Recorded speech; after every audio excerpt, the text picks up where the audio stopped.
Hi, I'm Doug the Bee Guy, and welcome to the Double Nucleus Colony series. In this series, I'm going to show you how to make one of these double nucleus colonies. We're going to show you how to make the equipment, how to install the bees, how to take care of the bees, and also how to overwinter the bees. It's going to be a step-by-step series. I don't know how many episodes it's going to be, but we're just going to film throughout the whole season, put up the episodes until we're done. And the end result is going to be that you'll have side-by-side nucleus colony that you will have built up into 2 or 3 levels, and then you will overwinter it. Now I use these to also make honey, so I take mine to 3 levels, and then I add a honey super or multiples on top, and I'll also show you that process.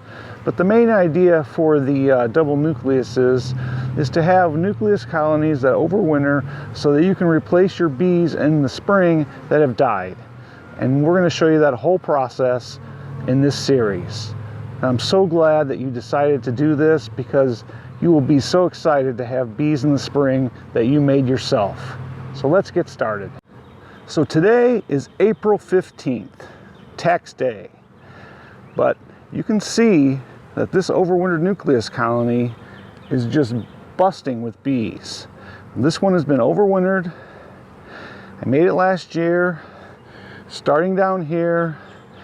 It built up into here, then here. I took 2 honey supers off of it, and then I created this, and it overwintered, and now we're feeding it with this feeder, which will show you all the steps. But I just wanted to show you what you're going to be looking for next spring. And we'll do all kinds of diagnostics, and I'll show you all the stuff at the end, and maybe I'll show you some before then. But this is the goal, to get a busting double nucleus colony like this that you can do. Maybe a hive that died, or maybe one that's slow, or maybe you want to try a new queen and you have to have some bees, so you ordered a queen. So that whole process, doesn't matter what you're going to do with it. The point is, you created bees from scratch, and now they're going to help you do your goals in your apiary. And that's what this is all about. So our tree just started blooming today. We have some maple, maybe some willow. We do not have dandelions yet. We have some early spring flowers. I'll link to a video in the description. You can see the kind of early flowers that we had blooming here in Northwest Indiana. But it's been a little bit of a slow start this spring. But you can see that as long as you feed the nucleus colonies in the early spring, they're fine. And if you feed them more in the fall, you might not have to feed them in the spring, but I tend to just feed them no matter what, because it's a little insurance policy. I don't want my colonies to fail in March or April just because I didn't put the food on them. And I'll show you what that looks like, because I've done that before too.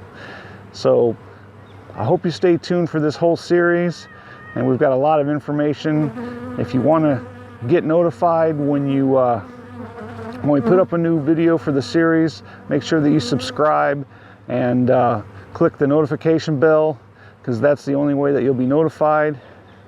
So throughout this series, if you have questions about anything that I'm doing, please put the questions in the comments. I will reply to them, but it also helps the hundreds of other people that will have the same question as you but didn't want to type it in, couldn't take the time, or watch this series in the next couple of years. So it is important to ask questions, because if you have that question, it's probably something I forgot to say, and somebody else surely has the same question. So do put comments and questions in the comments. So we're going to open this hive up for the first time, well, really second time. As you can see, we have a piece of foam here that we put in for the winter. And I use a piece of canvas for my inner cover. And that way I can peel it back for one side and peel it back for the other side. It's kind of convenient. I saw the guys on the USG website doing it, and I thought, well, that is a great idea. So I've started doing it. So we're just checking this thing out. It's not a great day today. It's a little cloudy, a little chilly. but it's time. As you can see, there's a lot of bees coming out of this, and we need to kind of see where they're at. All right, so there we go. Finally got it unhooked. Of course, the queen is gone now. She's probably on this side. But there's a look at that. We got a nice patch of brood. So they have been working. They have been using that. We got a lot of pollen. They have been using that, and hive beetles. we gotta get those guys under control. And this one has eggs in it. Let's put it over here and see if we can pick those up on the camera. We'll zoom in and see if we can pick those up.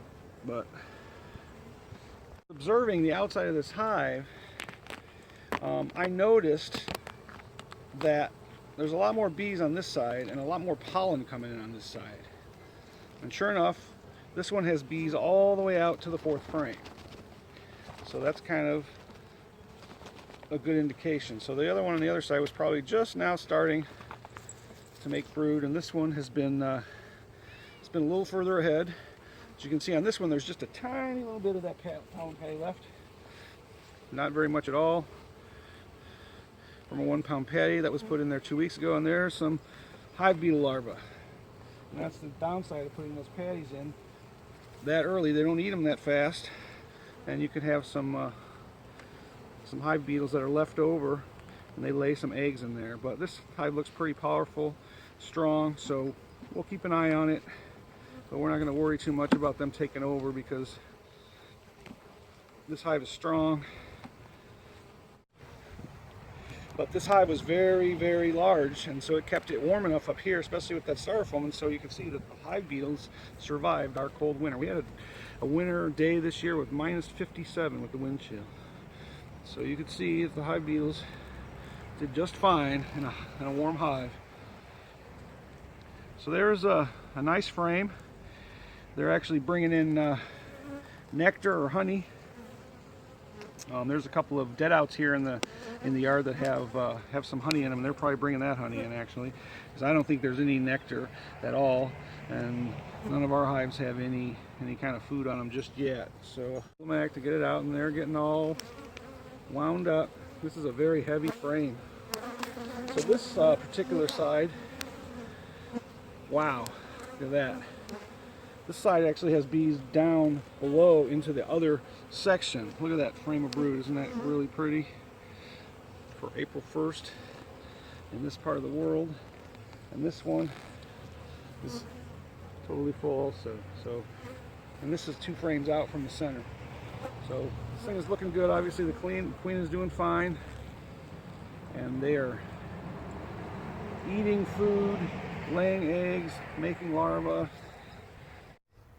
Well, if you'd like to become a better beekeeper, consider subscribing. Thanks for watching.